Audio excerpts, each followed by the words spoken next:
12 აგვისტოს მსოფლიო ახალგაზრდობის საერთაშორისო დღეს აღნიშნავს 2000 წლიდან მოყოლებული მსოფლიო რეგულარულად აღნიშნავს ამ დღეს. წლევანდელი წლის სლოგანია ახალგაზრდობის მოძრაობა განვითარების ხელშეწყობისთვის. წელს საქართველოს ახალგაზრდობის ინტერესებს გაეროში თორნიკე ზურაბიშვილი წარმოადგენს, რომელმაც სპორტისა და ახალგაზრდობის საქმეთა სამინისტროს დაფინანსებით ჩატარებულ კონკურსში გაიმარჯვა. გამარჯვებული დაკისრებული მოვალეობის შესრულებას უკვე შეუდგა. ოქტომბრის თვეში კი ამერიკის შეერთებულ შტატებში გაემგზავრება.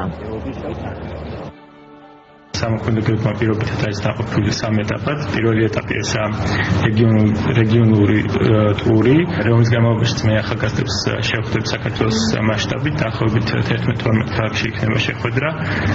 შევხვდები როგორც სკოლის მოსწავლეებს, ასევე უნივერსიტეტის სტუდენტებს, რათა უკეთესად გავიცნო ეს პრობლემები და ის მოსაზრებები, რაც ახალგაზრდებს აწუხებს საქართველოს მასშტაბით.